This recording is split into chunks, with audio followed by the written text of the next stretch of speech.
너무너무 이 어머니 칭찬해드리고 싶어요. 보통 자기가 자기 모습을 본다는 게 되게 어려운 일인데 내가 그런 부분이 있는데 우리 아이가 혹시 나를 그런 걸 보고 그랬나? 안녕하세요. 굿네이버스와 함께 해주시는 학부모님들 또 후원자 여러분 반갑습니다. 굿네이버스에선 처음 인사드리네요. 민준이, 현준이 아빠이자 또 방송하고 있는 김일중입니다. 반갑습니다. 자, 오늘은요 굿네이버스에 함께 해주신 부모님들께서 다양한 질문을 보내주셨고요. 또 이 질문에 답을 찾아가는 시간을 가져보고자 합니다. 그 답을 또 시원하게 해결해 주실 분을 모셨습니다. 박재현 소장님 모시겠습니다. 안녕하세요. 네, 안녕하세요. 반갑습니다. 저는 리플러스 인간연구소 박재현 소장입니다. 예, 소장님께서는 워낙에 굿네이버스와 또 오랜 시간 함께 네. 해주고 계시고 벌써 3년째네요. 3년째 네, 함께 하고 계세요. 네. 예, 근데 왜 이제서야 불러주셨나요? 네, 왜냐면- 바쁘셔가지고. 아니, 소장님과는 또 EBS에서 역시 부모란 맞아요. 프로그램을 맞아요. 통해 갖고 예, 소장님과 방송을 또 함께한 또 인연으로 이렇게 인사를 드리게 됐습니다. 네. 근데 오늘 질문들을 저도 미리 좀 봤는데요. 예, 뭐 자녀의 육아 고민뿐만 아니라 이 가정의 고민들도 굉장히 좀 많이 갖고 계신 것 같아요. 근데 이 고민들을 보면서 야, 이거 어떻게 좀 해답을 찾아 드려야 되나. 근데 물론 이게 수학 공식처럼 딱 떨어지는 뭐 이렇게 정답이 있는 건 아니잖아요. 워낙에 상황들이 다양하니까. 맞아요. 하지만 그 가운데서도 어느 정도의 가이드라인은 있을 것 같다라는 생각을 저는 하고 있거든요. 우리 소장님께 좀 명쾌한 해답을 한번 들어보는 네. 시간을 가져보겠습니다. 사실 질문이 이렇게 많이 올 줄 몰랐어요. 굉장히 질문이 많이 왔고 또 어려운 질문도 네. 굉장히 많았고 또 이게 좀 보편적으로 다루기에는 굉장히 개인적이고 좀 깊은 고민들도 많아가지고 이 고민들을 좀 분류하고 나누는 작업이 꽤 시간이 오래 걸렸던 것 같고요. 예. 그래서 오늘 최종적으로 저희가 분류한 것들은 어쩌면 자녀들 키우면서 누구라도 고민해봤을 만한 이야기들로 조금 구성을 해봤습니다. 네, 그래서 정말 우리 김일중 아나운서님 말씀하신 것처럼 육아에는 정답이 과연 있을까? 그 아이들이 다 성격이 다르고 부모들도 성격이 달라가지고 또 환경도 다르고 세대 간에 전해져 오는 이 가정 안의 문화도 달라가지고 맞습니다. 정답이라는 걸 찾기는 굉장히 어렵죠. 그렇지만 그 맥락 가운데서 우리가 같이 이야기 나눠보면서 여러 가지 방법들을 같이 고민은 해볼 수 있을 것 같다라는 생각이 듭니다. 네. 실은 저도 이제 아들 둘, 중학교 2학년, 초등학교 6학년인데요. 네. 둘의 성격도 워낙에 다르고 그쵸. 둘이 하는 말투도 다르고 맞아. 참 어떻게 같은 집에 있는 두 아들인데 네. 근데 저도 이 고민들을 보면서 공감되는 부분도 있고 심지어 좀 기대되는 답변도 나올 것 같아서 네. 나도 집에서 우리 아이들에게 한번 어떤 식으로 대화를 하면 좋을지 오늘 이 시간을 통해서 한번 얻어가 보도록 하겠습니다. 자, 그러면은 하나하나 보내주신 질문 네. 좀 살펴보겠습니다. 네. 첫 번째 고민을 소개해드리죠. 고등학교 2학년 첫째 아들에 대한 고민입니다. 아들은 방을 항상 지저분하게 씁니다. 고쳐지지가 않아요. 화도 내보고 달래봐도 똑같아서 늘 홧김에 카톡으로 막말을 보냅니다. 그리고 나서 몇 시간 후에 또 후회를 하고 다시 미안하다고 얘기를 해요. 이런데도 아들은 별다른 반응이 없어요. 라는 이 질문이 고민 되시겠어요. 네. 이게 머릿속에 그려지거든요. 네. 예, 혼자서 이렇게 막 흥분해. 야, 너는 어떻게 방을 이게 사람 구석이야 이게 쓰레기장이지. 화도 내셨다가 또 아유 그래도 아들 엄마 속상하니까 뭐 이렇게 네. 달래도 봤다가. 네, 맞아요. 근데 아들은 늘 그냥 시큰둥하게 있는 거 아닙니까? 네, 그러니까 약간 돌 하루방처럼 예. 가만히 있고 앞에 마주 있는 사람은 혼자 앉았다 일어났다 움직였다 돌아다니는 그러니까. 그런 게 좀 예. 구상이 되시죠? 예, 이게 보면 그 대화에는 상호작용 패턴이라는 게 있어요. 그래서 아마 이게 꼭 방을 치우냐 치우지 않느냐라는 그 이슈뿐만이 아니라 이 자녀분이랑 아마 이 어머니께서의 대화의 상호작용을 보면 이게 패턴일 거예요. 아이는 조금 무기력하거나 아니면 아이는 반응이 없거나 그리고 엄마 혼자 감정적으로 조절이 좀 어려워서 감정이 이렇게 올라갈 때는 화를 냈다가 또 다시 생각해 보면은 내가 너무한 것 같아서 미안해서 후회했다가 그리고 그 아이는 또 그 행동이 전혀 변화가 없고 그럼 이 패턴을 이제 좀 깨야 되거든요. 우리가 이걸 항상성이라고 해요. 항상성. 네, 항상성. 원래대로 돌아가려는 성질이 굉장히 강해요. 그래서 대화라는 게 왜 훈련이냐라고 이야기를 하냐면 항상성을 깨기 위해서는 계속 의식적으로 노력해야 되기 때문이거든요. 제가 중요한 거 두 가지를 조금 말씀드리고 싶어요. 예. 대화는 특히 이제 아이가 한 고등학생까지 됐으면은 이제 필요해야 하는 자세가 뭐냐라고 할 때 그 두 가지 중에 첫 번째는 존중이에요. 되게 어렵거든요, 이게. 그러니까 이제 더 이상 아이들의 어떤 부모나 규칙, 그 사회가 만들어 놓은 규칙에 대해서 저항할 수 있는 나이예요. 방 좀 치워. 왜 치워야 돼? 내 방인데? 그렇지. 어릴 때는 치워. 그럼 치우기 싫어도 엄마 알았어. 이따 치울게가 되는데 이제 좀 크면 내가 이 당신이 정해놓은 규칙을 내가 왜 지켜야 됩니까? 라는 저항감이 올라오기 때문에 어릴 때 특히 아이들을 굉장히 강압적으로 또 나보다 힘이 없는 대상, 꼭 아이가 아니더라도요, 조직에서도 나보다 이제 힘이 좀 약한 대상한테 윽박지르고 약간 강요하는 메시지로 문제를 잘 해결해왔던 방식의 어른들은 굉장히 도전받는 시기예요.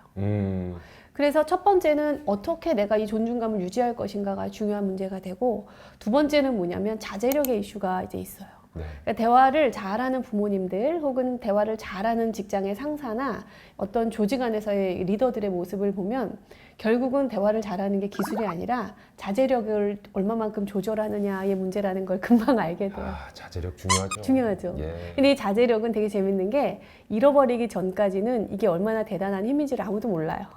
그런데 이제 자제력을 잃어버리고 나서 내가 아닌 다른 모습으로 갑자기 돌변했다가 원래 내 모습을 찾게 되면 자제력을 잃어버렸을 때 내가 얼마나 추해지는가, 그거를 깨닫게 되거든요. 근데 그게 심지어 우리 아이들일 때는 훨씬 더 그 자제력을 잃었을 때의 부정적인 효과에 대해서 많은 부모님들이 죄책감도 느끼시고 자기 스스로에 대한 혐오감도 생기시는 것 같아요. 이게 태도라고 한다면 지금 이 아이는 이제 카톡으로 엄마가 막말을 보내고 몇 시간 후에 후회하고 다시 미안한다라고 이야기하고 있잖아요. 방을 치우는 이슈는 우리가 이제 여기서 기술이 이제 들어가는데요. 방을 치운다, 숙제를 한다, 뭐 게임의 시간을 줄인다, 학원을 간다, 이런 것들은 다 요구사항이에요. 그렇죠. 수단이에요. 그 무슨 수단이냐면 어떤 중요한 욕구나 가치를 충족하기 위한 수단인 거예요.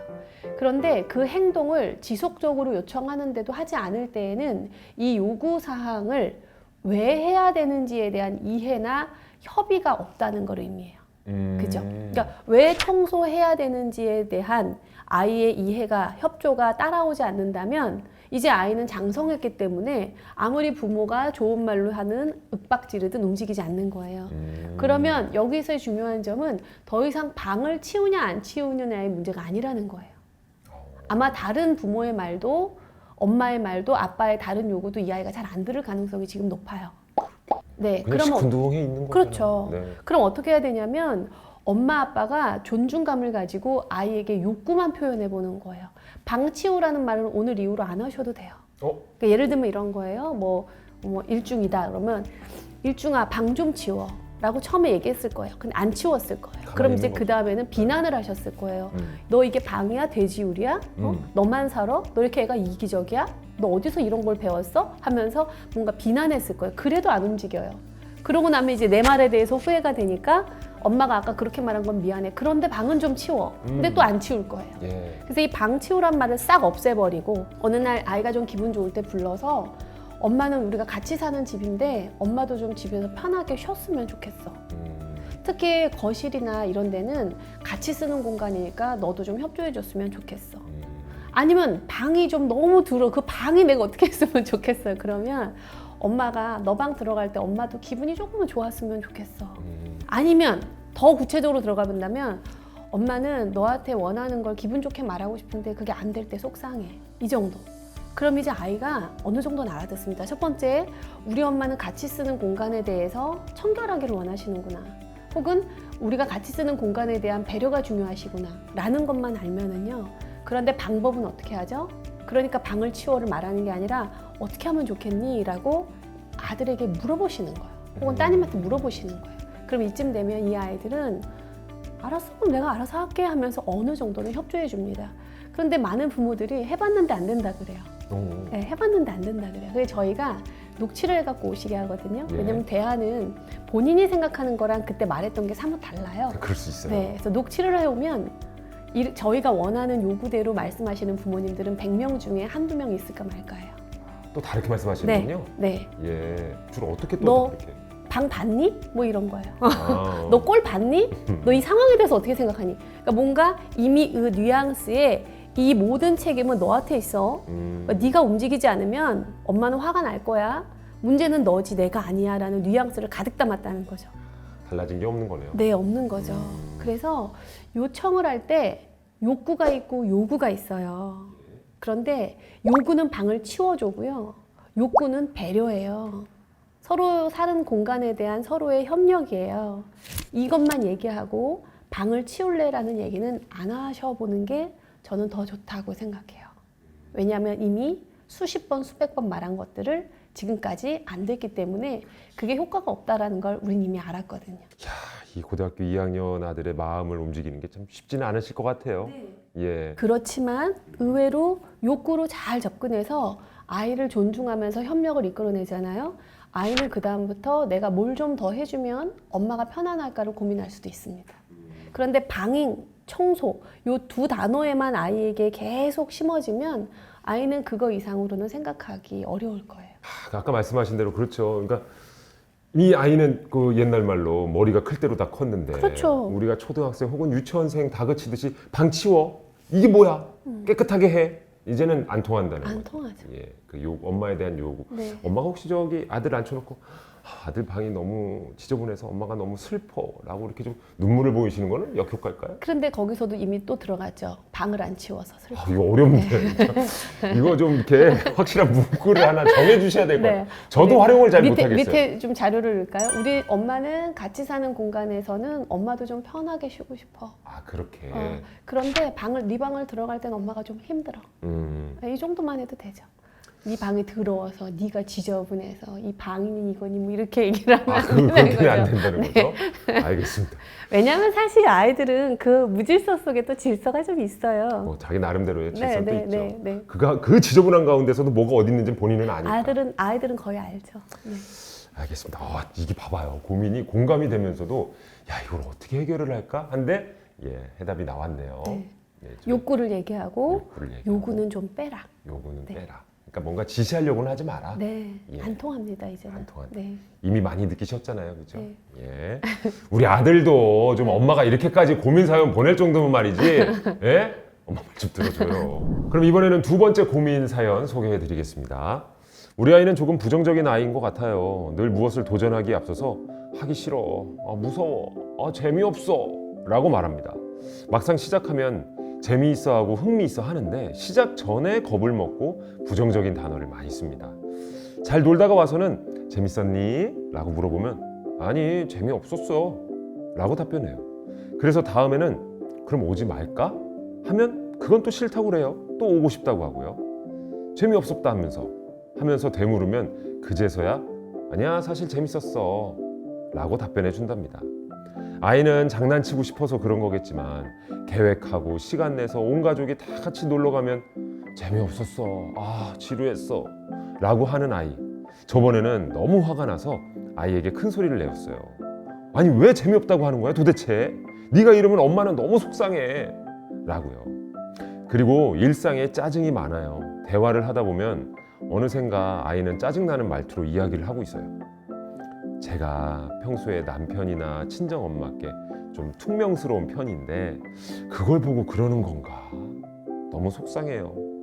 언어 습관과 행동을 고쳐주고 싶은데 어디부터 시작해야 될지 모르겠어요. 좋게 타일러도 한두 시간 네 하면서 대답하고 그 후에는 또 짜증 섞인 말투로 돌아오는데요. 어떻게 해야 좋을까요? 도와주세요 하셨습니다. 그렇죠. 우선 이게 사연이 좀 길어서 되게 좋아요. 왜냐하면 많은 정보들을 저희가 수집할 수가 있었는데 첫 번째는 아이가 그 경계와 불안이 약간은 있는 것 같아요. 어떤 일을 새롭게 도전할 때 우리는 이걸 흔히 이제 기질적으로도 좀 접근을 해볼 수가 있어요. 사람마다 실패 경험이 많아서 새로운 일을 할 때 두려워하는 건 되게 자연스러운 현상이잖아요. 해보니까 안 되는 것들을 두 번, 세 번 도전하면 더 긴장하게 마련인데 그런 과거의 경험이 없는데도 약간 경계성이 높고 조심성이 많고 어떻게 보면 신중한 건데 이런 불안이 조금 있는 사람들이 있죠. 아이 때부터도 그런 게 좀 있는 것 같아요. 그래서 우리 아기는 좀 그런 불안이나 경계심이 조금 있는 아이인 것 같기는 해요. 그런데 이제 두 번째는 뭐냐면 재미있었니? 라고 물어보면 또 재미가 없었대요. 그래서 그럼 가지 말까 하면 또 가겠대요. 네. 그러니까 이제 엄마 입장에서는 얘가 도대체 원하는 게 뭐지? 라는 부분에 있어서는 엄마가 느끼는 정서는 혼란스러운 것 같아요. 그리고 이제 말투가 아이가 짜증스럽다라는 게 엄마의 또 걱정이죠. 그러니까 두 가지인 거예요. 좀 부정적인 것 같고 짜증이 많은 것 같은 거. 그런데 생각을 해보니까 이 원인을 또 나름 파악을 하셨어요. 원인이 내가 남편이랑 친정 엄마한테 좀 퉁명스럽게 말을 하는데 그걸 보고 배운 게 아닌가라고 나름의 또 답을 찾으셨어요. 이 부분이 약간 찔려서 쓰신 것 같아요. 그렇죠, 그렇죠. 예. 그런데 이거를 인식할 수 있었다라는 게 제가 너무너무 이 어머니 칭찬해드리고 싶어요. 네, 보통 자기가 자기 모습을 본다는 게 되게 어려운 일인데 아 내가 그런 부분이 있는데 우리 아이가 혹시 나를 그런 걸 보고 그랬나? 라고 하신 것까지는 너무 좋아요. 그런데 이제 그거를 고치는 방법이 타일러 따는 거거든요. 그런데 대화는 타일러서 배우지는 않아요. 대화는 보고 배우죠. 보고 배우죠. 그래서 이제 요 과정은 딱 두 가지면 될 것 같아요.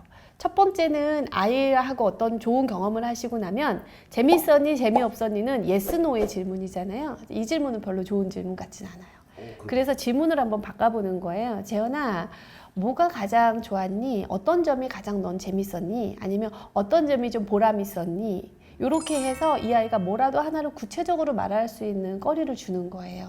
그런데 아이가 처음부터는 그 말을 못할 수도 있거든요. 그럼 엄마가 그걸 물으면서 예를 들면 오늘 이런 경험을 했는데 그때 네가 웃더라 이렇게 한번 말해보는 거예요. 그러면 이제 아이가 그때 뭐 좀 내가 웃었던 거는 그게 너무 신기하고 그래서 웃었어. 되게 좋았던 점이 있었구나 하고 넘어가고 그런데 이 아이가 연달아 그런데 안 좋은 점도 있어 하면서 얘기할 수도 있어요. 그렇겠죠. 습관이 들었다면 그러면 그걸 끊지 마세요. 네, 끊지 말고 들어보는 거예요.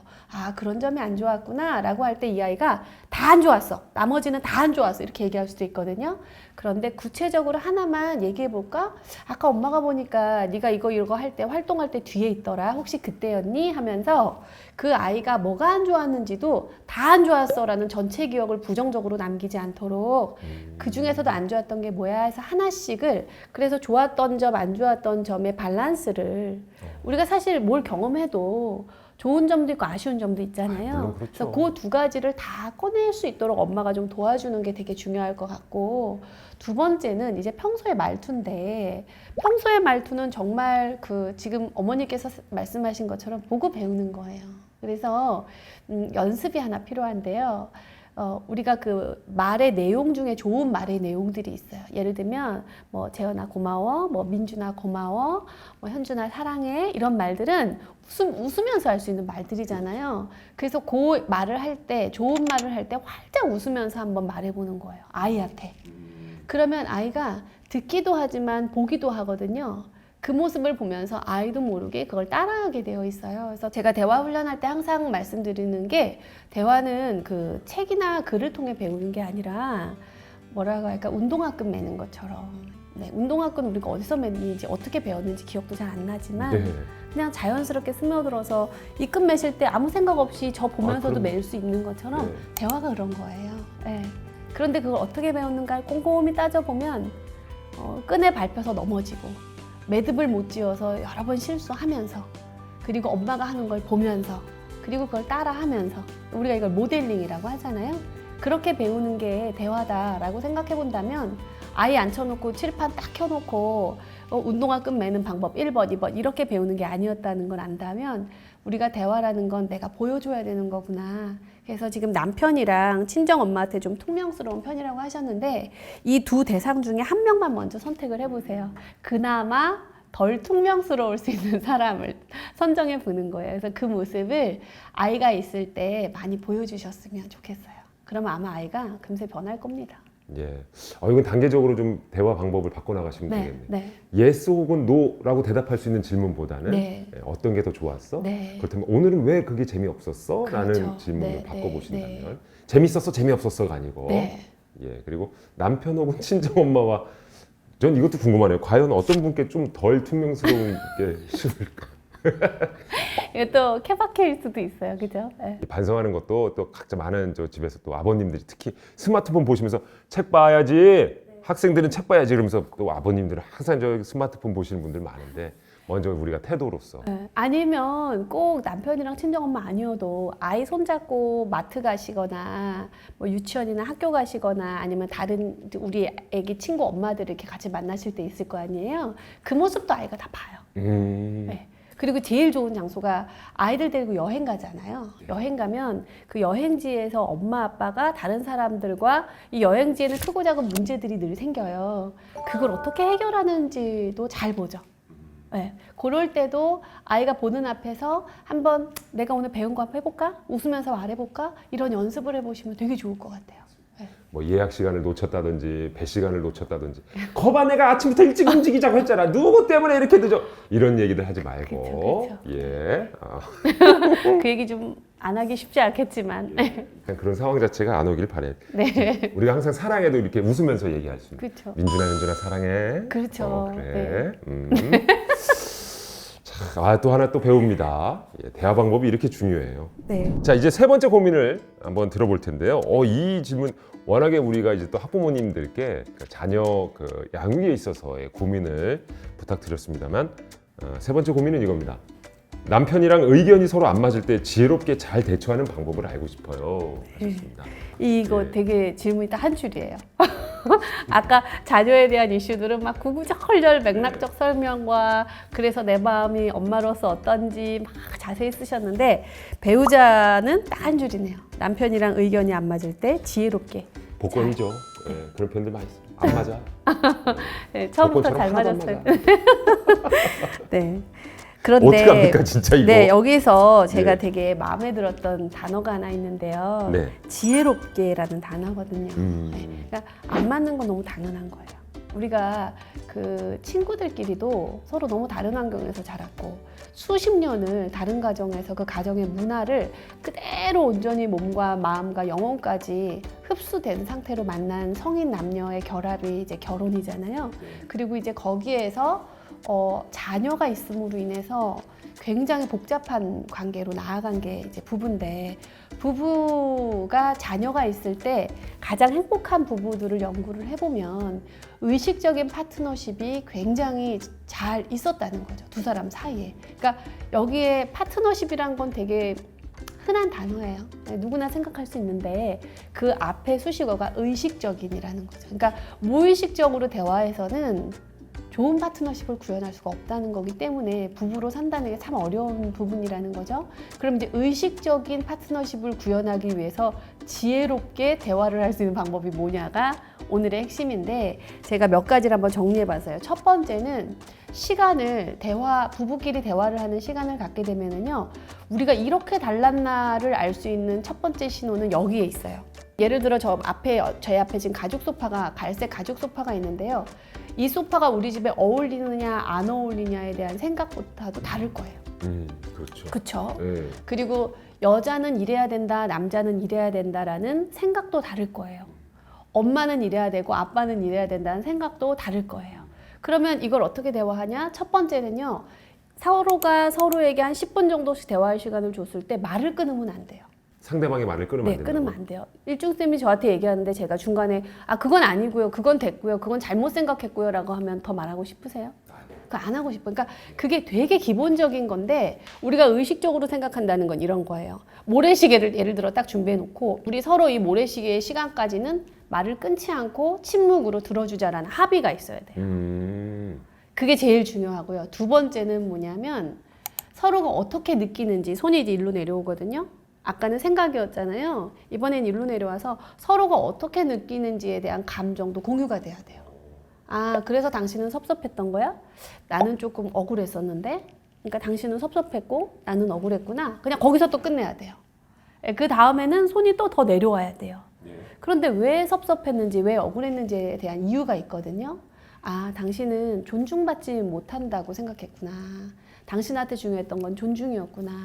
나한테 중요했던 건 이해였는데 당신한테 중요한 건 존중이었고 나한테 중요한 건 이해였구나. 근데 여기에 서로 대한 비난은 하나도 없어야 돼요. 네. 그러니까 너가 나를 존중하지 않았기 때문에 내가 화난 거야가 아니라 나는 존중을 원했기 때문에 화가 났던 거야 라는 거죠. 그 원인에 너가 있느냐 없느냐가 가장 큰 차이예요. 그래서 이거를 우리가 얼만큼 대화로 이어낼 수 있느냐라는 건데 자, 아주 그러면 좀 더 간단하게 설명을 드리면요. 모두 손을 이마에 이렇게 대보세요.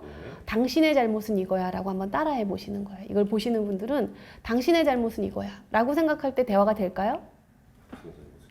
네 잘못은 이거야. 그러면은 이분도 저한테 네 잘못은 이거야라고 얘기하는데 대화가 될까요? 그건 이건 대화가 안 아니죠. 되죠. 싸우자는 얘기죠. 그렇죠. 근데 예. 점프해서 손을 배에다 내려보세요. 네. 나한테 중요한 건 이거야. 나한테 중요한 건 이거야. 이건 대화가 혹시- 되죠. 그렇죠. 예.